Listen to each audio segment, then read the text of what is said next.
Hi welcome back to my channel. ఈరోజు కథ ప్రేమ లేని పెళ్లి 14వ భాగాన్ని వినేద్దాం. శివాన్స్ సైగతో ఆరవ్ ఆయన్ని అనుసరించి వెళ్తాడు. తోడుగా శివాన్స్ తనకి నువ్వు ఏ శిక్ష వేయాలి అనుకుంటున్నావని విష్ణుప్రియాని చూపించి అడుగుతారు రవీందర్ గారు. ఆవిడ నా దృష్టిలో ఎప్పుడో చనిపోయింది. చచ్చిన వాళ్ళకి శిక్ష ఎలా వేస్తాం చెప్పండి. ఇప్పుడు ఇక్కడికి రావడం కూడా నా భార్య కోరిక మీద మాత్రమే. నేనైతే దీన్ని చంపేసి సైలెంట్ అయ్యేవాడిని.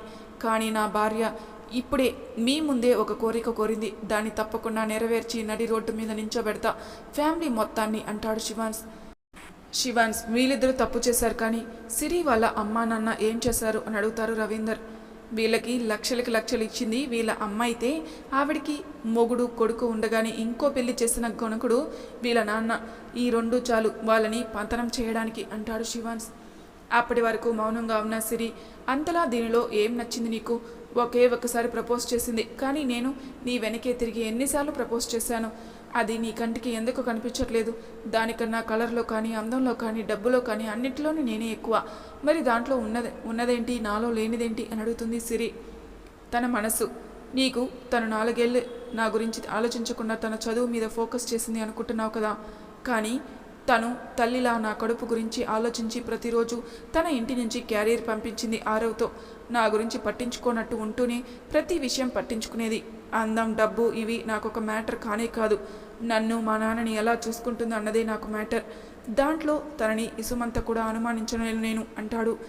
శివాన్స్ ఇషాని భుజం చుట్టూ చెయ్యేసి దగ్గరికి లాక్కొని, నువ్వు నాకు దక్కకపోయినా పర్లేదు, కానీ దీనికి దక్కనివ్వను నేను అని పక్కనే ఉన్న మెటల్ ఫ్లవర్ వాజ్ ఇషానిని కొట్టబోతుంది. లాస్ట్ సెకండ్లో శివాన్స్ గమనించి పక్కకి లాగుతాడు ఇషానిని. అదే ఫోర్స్లో సిరి చేతిలో ఫ్లవర్ వాజ్ లాక్కొని తనని ఒక్క తోపు తోస్తాడు. ఆ తోపుడికి స్టేర్ కేస్ ఎడ్జ్ మీద పడుతుంది సిరి. ఆ ఎడ్జ్ తలకి బలంగా కొట్టుకునేసరికి రక్తం ఫుల్గా కారిపోతూ ఉంటుంది. రెప్పపాటులో జరిగిన పరిమాణానికి అందరూ షాక్ అవుతారు. రవీంద్ర గారు తేరుకొని సిరి దగ్గరికి వెళ్ళేసరికి తన మొహం మొత్తం రక్తంతో నిండి సృహ కోల్పోయి ఉంటుంది. ఇంకోవైపు ఇషాని భయంతో శివాన్స్ని గట్టిగా హగ్ చేసుకుని వణికిపోతూ ఉంటుంది. ఫస్ట్ నుంచి ఇషాని డేర్ పర్సనే అయినా ఒక్కొక్క రోజులో తన లైఫ్లో జరిగిన విషయాల వల్ల మైండ్ మొత్తం భయంతో నిండిపోయి ఉంటుంది.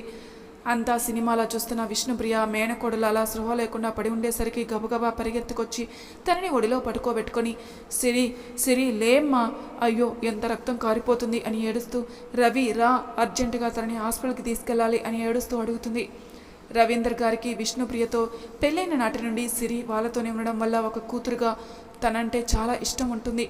అందుకని మాట్లాడకుండా డ్రైవర్కి చెప్పి సిరిని కారులో పడుకోబెట్టి తమకు తెలిసిన హాస్పిటల్కి ఇన్ఫామ్ చేసి డ్రైవర్ని హాస్పిటల్లో అడ్మిట్ చేయమని చెప్తారు. సిరితో పాటు కదులుతున్న విష్ణుప్రియని చేయి పట్టి ఆపి, నీతో నేను తేల్చుకోవాల్సినవి చాలా ఉన్నాయి, లోపలికి పద అని సీరియస్గా చెప్తారు రవీంద్ర గారు. దాంతో మాట్లాడకుండా లోపలికి వస్తున్న ఆవిడికి ఇషాని కనిపించి కోపం తన్నుకు వస్తుంటే, నా సిరిని ఇంత మానసిక క్షోభ పెట్టిన నువ్వు ఎప్పటికీ వీడితో సుఖంగా ఉండలేవు అని ఇంకా ఏదో మాట్లాడబోయే లోపే పద్మగారు విష్ణుప్రియ జుట్టు పట్టుకుని వెనక్కి లాగి, ఏంటే ఊరుకుంటుంటే చాలా ఎక్కువ చేస్తున్నావు, నా కూతురిని నా ముందే తిట్టేంత ధైర్యం ఉందా నీకు అని ఆ చెంప ఈ చెంప ఫుల్గా వాయిస్తారు పద్మగారు. జరుగుతున్న దానిని ఒక్కరు కూడా ఆపాలని కూడా అనుకోకుండా సైలెంట్గా చూస్తూ ఉంటారు రవీంద్ర గారితో సహా. విష్ణుప్రియ మీద ఆయన పెట్టుకున్న నమ్మకం మొత్తం ఒక్క మాటతో పోవడం ఆయనకి నమ్మశక్యం కాని విషయంగా ఉంది. మళ్ళీ పద్మగారే మాట్లాడుతూ, ఒక భార్య అని నువ్వు ఆ పదంతో పిలిపించుకోవడానికి కూడా అర్హత లేని దానివి. ఒక తల్లిగా బిడ్డ మంచి కోరుకోవాల్సింది పోయి వాళ్ళ మానాన వాళ్ళు బ్రతుకుతుంటే ఊర్చుకోలేకపోతున్నావు. నీ మేనకొడలు చేస్తుంది తప్పని తెలిసినప్పుడు తనకి సర్ది చెప్పడం మానేసి ఇష్టానికి రెచ్చగొట్టి వీళ్ళ మీద వదులుతావా? ఒక ఆడదాని అయ్యింది ఇంకో ఆడపిల్ల వీడియో తీసి దాన్ని చూపించి బెదిరిస్తావా? ఒక ఆడది తలుచుకుంటే ఎంత గొప్ప స్థాయికైనా వెళ్తుంది. అదే ఆడది దిగజారితే నీలా తయారయ్యి ఆడపుట్టుకకే కలకం తీసుకొస్తుంది. ఇంకోసారి నా బిడ్డ వైపు కన్నెత్తి చూసావంటే 2 గుడ్లు పీకేస్తా అని విసురుగా తనని తోసి, మాట్లాడడం అయితే మనం వెళ్దాం పదండి అంటారు. శ్రీనివాస్ గారు పద్మగారు ముందు నడుస్తుంటే ఇషాని శివాన్స్ రవీంద్ర గారికి చెప్పి బయలుదేరుతారు. ఇల్లు దాటి బయటికి వచ్చేసరికి కొంచెం దూరంగా కారు ఆనుకుని ఉన్న ఆరవ్ని చూసి అటువైపు నడుస్తారు నలుగురు. అప్పటికే ఆరవ్ 2 క్యాబ్స్కి ఎక్స్ట్రా పేమెంట్ చేసి ఉండడంతో వీళ్ళ కోసం వెయిట్ చేస్తుంటాడు. అందరూ 2 క్యాబ్స్లో కూర్చొని హైదరాబాద్లో ఉన్న తమ ఫ్లాట్కి వెళ్తారు. దారంతా సైలెంట్గా ఉంటారు అందరూ. ఫ్లాట్కి రాగానే అందరూ ఫస్ట్ ఫ్రెష్ అయ్యి హాల్లో కూర్చుంటారు. పైకి వచ్చేటప్పుడే వాచ్మెన్కి చెప్పి ఉండడంతో అతను తెచ్చిన పాలతో అందరికీ కాఫీ కలుపుకు వస్తారు పద్మగారు. సన్నీ, నువ్వెందుకు సిరికి ఏ శిక్ష వేయకుండా వదిలేశావు అని అడుగుతారు శ్రీనివాస్ గారు. సిరి చెప్పింది విన్నాక తను కేవలం ఆటలో పావు మాత్రమే అనిపించింది నాకు, అందుకే ఇక్కడికి తీసుకురమ్మనిది నేను. ఆవిడ సలహాతోనే సిరి ఇదంతా చేసింది. శిక్ష పడితే అది ఆ విష్ణుప్రియకి పడాలి కానీ సిరి కాదు అంటుంది ఇషాని. నువ్వు దానికి కూడా ఏ శిక్ష వేయకుండా వచ్చేసావు కదమ్మా అంటారు రాజశేఖర్ గారు అసహనంగా. మావయ్య, నేను ఇక్కడికి రమ్మనిది రవీంద్ర గారితో కూడా మాట్లాడాలని. ఆయనకి తెలిసే మొత్తం జరిగుంటే ఏం శిక్ష వేయాలో మీకే వదిలేసేదాన్ని. కానీ ఆయనకు కూడా వీళ్ళు చేసిన ఒక్క పని కూడా తెలియదు. ఆయన ఆవిడ మీద పెట్టుకున్న నమ్మకం మొత్తం ఈ రోజుతో పోయి ఉంటుంది. నాకు తెలిసి ఆవిడికి తగ్గ శిక్ష నాకు తెలిసి ఆయన మొదలు పెట్టేసి ఉంటారు కూడా అని అంటుంది ఇషాని. ఇషాని చెప్పిన దాంట్లో కూడా నిజం ఉండడంతో అందరూ సైలెంట్ అవుతారు. కాసేపు తర్వాత కాలింగ్ బెల్ మూతతో శివాన్స్ వెళ్ళి ఆర్డర్ ఇచ్చిన ఫుడ్ రావడంతో తీసుకుని వస్తాడు. అందరూ తిన్నాక వాళ్ళని రెస్ట్ తీసుకోమని చెప్పి శివాన్స్ ఆరవ్ బయటికి వెళ్తారు. ఇషాని అడిగితే ఆఫీస్ పని మీద అని చెప్పి ఆఫీస్ వర్క్ కాదని అందరికీ తెలిసినా ఎవరికి వారు సైలెంట్గా ఉంటారు. బయటికి వచ్చిన శివాన్స్ ఆరవ్ సెల్లార్లో ఉన్న శివాన్స్ ఎన్ఫీల్డ్ బైక్ తీసుకొని వినయ్ ద్వారా సిరిని ఏ హాస్పిటల్లో జాయిన్ చేశారో కనుక్కొని ఉండడంతో అక్కడికి వెళ్తారు. వీళ్ళు వెళ్ళేసరికి అక్కడే ఉన్న వినయ్ వాళ్ళిద్దరినీ లోపలికి తీసుకెళ్తాడు. పోలీస్ తోటి వెళ్లడంతో ఈజీగానే సిరి రూమ్కి వెళ్తారు. అప్పటికి ఒక్కరు కూడా తన దగ్గర లేక ఒంటరిగా ఉంటుంది సిరి. డోర్ ఓపెన్ అయిన సౌండ్కి తల తిప్పి చూసిన సిరి ముందు శివాన్స్ ఆరవ్ వినయ్ ఉంటారు. వాళ్ళు ఎందుకు వచ్చారో తెలియకపోయినా శివాన్స్ని చూడటంతోనే లేచి కూర్చుంటుంది సిరి. నువ్వు నా కోసం వచ్చావా అని దగ్గరికి వచ్చిన శివాన్స్ని అడుగుతుంది ఆనందంగా. నీకోసమే వచ్చా. నా భార్యకున్నంత మంచి మనసు నాకు లేదు కదా, అందుకే తనకిచ్చిన మాట ప్రకారం నేను నిన్ను చంపకుండా నా స్టైల్లో లైఫ్ లాంగ్ నువ్వు చేసిన తప్పు గుర్తుండేలా చేద్దామని వచ్చా అంటాడు శివాన్స్. నువ్వు చాలా పెద్ద తప్పు చేస్తున్నావు. దీనికి బాధపడే రోజు తప్పకుండా వస్తుంది నీకు. ఇంకా ఆ ఇషాని జీవితంలో సంతోషం అనే పదం లేకుండా చేస్తా అని వేలు చూపించి శివాన్స్కి వార్నింగ్ ఇస్తుంది సిరి. ఆ ఎత్తిన వేలని దించనీయకుండా పట్టుకుని చేతిని వెనక్కి మడిచి, నా శిక్ష ఏంటో తెలుసా? నీకు లైఫ్ లాంగ్ పెరాలసిస్తో మంచాన పడుంటావు. నీ చుట్టూ జరిగేవి చూడగలవు కానీ మాట్లాడలేవు, ఎవరికి చెప్పుకొనిలేవు అని ఇన్నోసెంట్గా ఫేస్ పెట్టి మాట్లాడతాడు శివాన్స్. అతను చెప్పింది విన్నాక భయం వేసి ఏం చేయాలనుకుంటున్నావు అని భయపడుతూ అడుగుతుంది సిరి. వెయిట్ బేబీ అని తన ఫోన్ తీసుకుని మెసేజ్ చేసేసరికి తన డాక్టర్ కోట్ వేసుకుని లోపలికి వస్తాడు. ఏదో చేయబోతున్నారని అర్థమైనా ఏం చేస్తున్నారో తెలియక భయంతో గింజుకుంటూ ఉంటుంది సిరి. కానీ శివాన్స్ పట్టు ముందు తను ఇంచు కూడా కదలదు. ఇంతలో ఆ డాక్టర్ ఒక డ్రగ్ బాటిల్ తీసుకుని నీడిల్లోకి తీసుకుని సిరి దగ్గరికి వచ్చి తన వెన్నుముక మీద ఇంజెక్ట్ చేస్తాడు. తన పని అయిపోగానే శివాన్స్ ఇచ్చిన క్యాష్ తీసుకుని అక్కడి నుంచి వెళ్ళిపోతాడు ఆ డాక్టర్. ఇంజెక్షన్ చేసిన కాసేపటికే తన బాడీలో చేంజ్ తెలుస్తూ ఫస్ట్ కాళ్ళు కదల్చలేకపోతుంది, ఆ తర్వాత చేతులు, ఆ తర్వాత టోటల్ బాడీ కంట్రోల్ తప్పి బెడ్ మీద పడిపోతుంది. పోని మాటైనా వస్తుందనుకుంటే నోరంతా తిమ్మిరెక్కినట్టు అయ్యి మాట్లాడలేకపోతుంది సిరి. అరగంట పాటు తననే చూసి ఆ డ్రగ్ కంప్లీట్గా వర్క్ చేశాక అప్పుడు సిరి దగ్గరికి వెళ్ళి, ఇషాని నిన్ను నమ్మినందుకు తనని దారుణంగా మోసం చేశావు, దాని ఫలితమే ఈ నా గిఫ్ట్, హ్యాపీగా ఎంజాయ్ చేయి లైఫ్ మొత్తాన్ని నా గిఫ్ట్తో అని మిగతా ఇద్దరితో కలిపి బయటికి వస్తాడు శివాన్స్. తర్వాత సీసీటీవీ ఫుటేజ్ ఉండే రూమ్కి వెళ్ళి ఆ రోజు డేటా మొత్తాన్ని క్లియర్ చేయించి హాస్పిటల్ నుంచి బయటికి వస్తారు. వినయ్ తన వెహికల్ని ఎక్కి పని ఉంటే కాల్ చేయండి అని అతను వెళ్ళిపోతాడు. బావా, పిల్ల పిచ్చుక పని అయింది, దీన్ని అడ్డుపెట్టుకుని ఆట ఆడిన పెద్ద పిచ్చుకని ఏం చేద్దాం అనుకుంటున్నావు అని అడుగుతాడు ఆరవ్ బైక్ మీద శివాన్స్ వెనక ఎక్కుతూ. చెప్తాలేరా, ఫస్ట్ అయితే మనం ఇప్పుడు ఆఫీస్కి వెళ్ళాలి అని బుల్లెట్లో దూసుకెళ్తాడు శివాన్స్. ఆఫీస్కి వెళ్ళాక ఇద్దరు సిస్టమ్ ముందు కూర్చొని పిల్లయ్యకి సంబంధించి సమాచారాన్ని కనుక్కోవడంలో బిజీ అవుతారు. శివాన్స్ వాళ్ళు వెళ్ళాక రవీందర్ అండ్ విష్ణుప్రియ వాళ్ళ ఇంట్లో ఏం జరిగిందో తెలుసుకుందాం రండి. అందరూ వెళ్ళిపోయాక అప్పటి వరకు చోద్యం చూస్తున్న మెయిడ్స్ వైపు రవీంద్ర గారు ఒక చూపు చూసేసరికి అందరూ లోపలికి వెళ్తారు. తర్వాత ఒక మెయిడ్ని పిలిచి సిరి బ్లడ్ అంటుకున్న దగ్గర క్లీన్ చేయమని చెప్తాడు.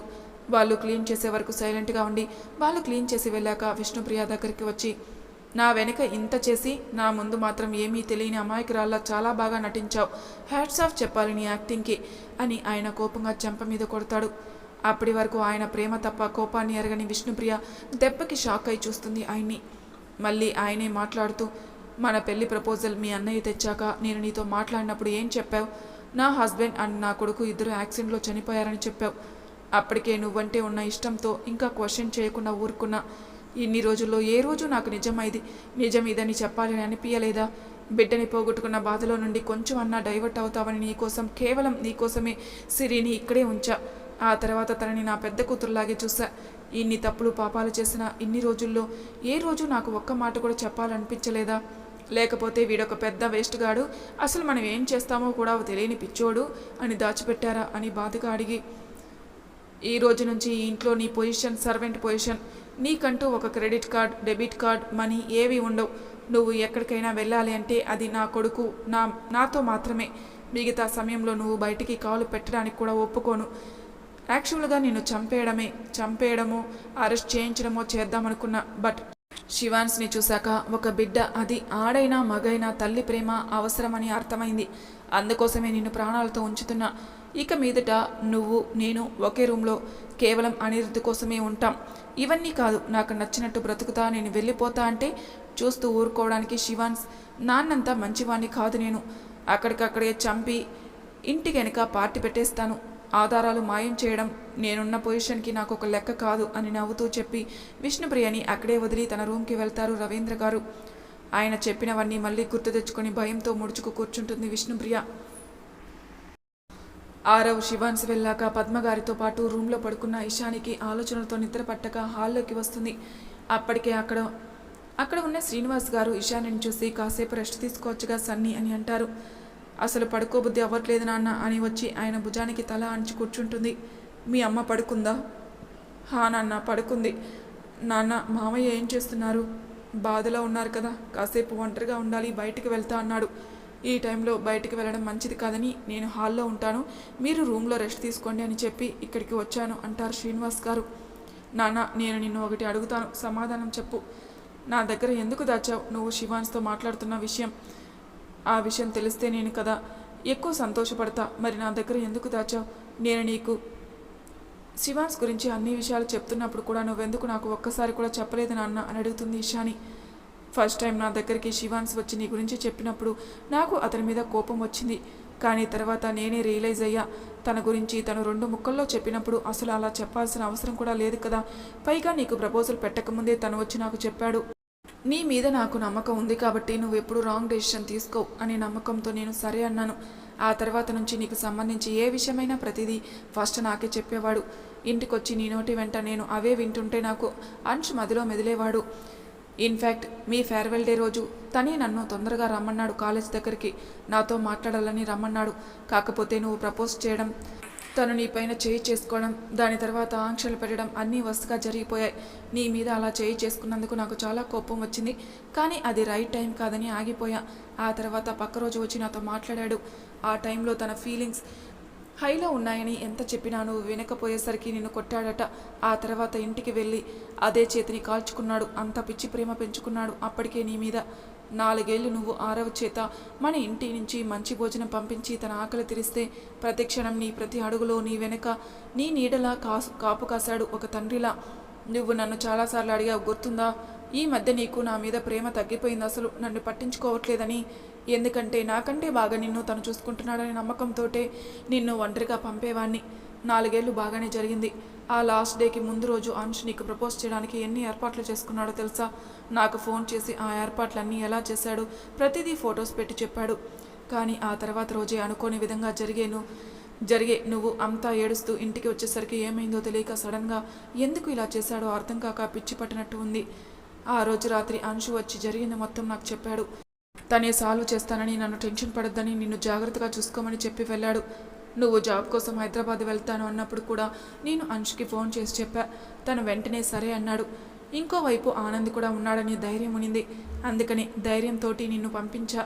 ఆ నైట్ అంచు నీతో ట్రావెల్ చేసిన సంగతి సిరికి తెలిసి ఒకరోజు నేను బైక్లో వెళ్తుంటే యాక్సిడెంట్ చేయించింది. పెద్ద దెబ్బలు తగలేదు. అప్పటికే అక్కడికి వచ్చిన అంశు హాస్పిటల్కి తీసుకెళ్లాడు. నీకు చెప్తే నువ్వు కంగారు పడతావని చెప్పొద్దన్నాడు. ఒక కొడుకులా ఆ టైంలో సేవలు చేశాడు సన్నీ. ఆ శ్రీనివాస్ గారు ఆ రోజును తలుచుకుని ఎమోషనల్ అవుతారు. నాన్న అని ఇషాని తలెత్తి ఆయన కన్నీళ్లను తుడుస్తుంది. నీకు తెలీదురా, కాలు చెయ్యి ఫ్రాక్చర్ అయి దిగటానికి అవ్వకపోతే నన్ను వాష్రూమ్కి తీసుకెళ్ళి మాకు నిజంగా ఒక కొడుకులా సేవ చేశాడు. ఆ రోజు మాత్రం బలంగా ఫిక్స్ అయ్యా, ఎవరెన్ని విధాలా ప్రయత్నించినా అంశ్ నిన్ను అస్సలు వదులుకోడని. చివరికి అదే జరిగింది అని ఆనందంగా చెప్తారు శ్రీనివాస్ గారు. హా నాన్న, నాకు ఇప్పుడిప్పుడే అర్థమవుతుంది శివాన్స్ గారి ప్రేమలోతు. నాది మాత్రమే ప్రేమ అని భ్రమలో ఉన్నాను ఇన్ని రోజులు. అయినా నాన్న, నేను వీడియో కాల్స్ ఎక్కువగా చేసేదాన్ని కదా, మరి నా దగ్గర ఎలా దాచారు ఈ ఫ్రాక్చర్స్ని అని అడుగుతుంది ఈశాని. చేతికి సపోర్ట్గా ఉన్న బెల్ట్ని తీసి టేబుల్ మీద పెట్టుకొని మాట్లాడేవాడిని. అయినా అవన్నీ వదిలేయమ్మా, ఇక అన్ని ప్రాబ్లమ్స్ సాల్వ్ అయ్యాయి కాబట్టి మీరిద్దరూ హ్యాపీగా ఉండండి ఇంకా అంటారు శ్రీనివాస్ గారు. నాన్న, ఇంకొకటి అడగాలి అని ఇబ్బంది పడుతూ, అది అది ఆ వీడియోస్ని మీరు చూసారా అని చాలా ఇబ్బందిగా అడుగుతుంది ఈశాని. లేదమ్మా, ఆ వీడియోస్లో ఏముందో ఈరోజు వరకు నాకు కానీ ఆరవ్కి కానీ తెలియదు. అసభ్యకరమైన మార్ఫింగ్ చేశారని మాత్రమే చెప్పాడు. అది కూడా నేను బలవంతం చేస్తేనే, అంతకు మించి తెలియదు. అయినా అవన్నీ అయిపోయిన గతం. నీ పాస్ట్ని అక్కడే వదిలేసి ప్రజెంట్లో ఉంటూ అంచుతో నీ ఫ్యూచర్ అందమైన రంగుల ప్రపంచంలో ఎలా మార్చుకోవాలో ఆలోచించు అంటారు శ్రీనివాస్ గారు. హా నాన్న, థ్యాంక్ యూ సో మచ్, నువ్వు నా నాన్న అయినందుకు అని శ్రీనివాస్ గారి భుజాన్ని చుట్టేసి కళ్ళు మూసుకుంటుంది ఈశాని. ఒరే బావా, వీరికి ఆస్తులు భారీగా ఉన్నాయిరా అంటాడు ఆరవ్ సంజీవ్ పిల్లై గురించి డీటెయిల్స్ చూస్తూ. అందుకనే కదా బావా పొగరు పట్టి కొట్టుకుంటున్నారు. అదే ఆస్తి లేకపోతే అన్నీ మూసుకొని కదా కూర్చుంటారు అంటాడు శివాన్స్. మనం వీడి ఆస్తుల్ని ఎలా కలిగించాలి బావా? నా దగ్గర ఒక ప్లాన్ ఉంది అని తన ప్లాన్ చెప్తాడు శివాన్స్. బావా, ప్లాన్ అదిరిపోయింది. నువ్వు నీ పనిలో ప్రొసీడ్ అవ్వు, నేను నా పని చేస్తా అని ఇద్దరు నైట్ వరకు అక్కడే ఉండి తమ పనిని ఆల్మోస్ట్ కంప్లీట్ చేసుకుని ఇంటికి బయలుదేరుతారు. మరి తర్వాయి భాగంలో ఏం జరుగుతుందో నెక్స్ట్ ఎపిసోడ్లో తెలుసుకుందాం. అంతవరకు నా ఛానల్ని సబ్స్క్రైబ్ చేయని వాళ్ళు ప్లీజ్ సబ్స్క్రైబ్ చేసుకోండి, లైక్ చేసి షేర్ చేయండి, మీ అభిప్రాయాలు నాకు కామెంట్ రూపంలో తెలియజేయండి. Thank you for listening.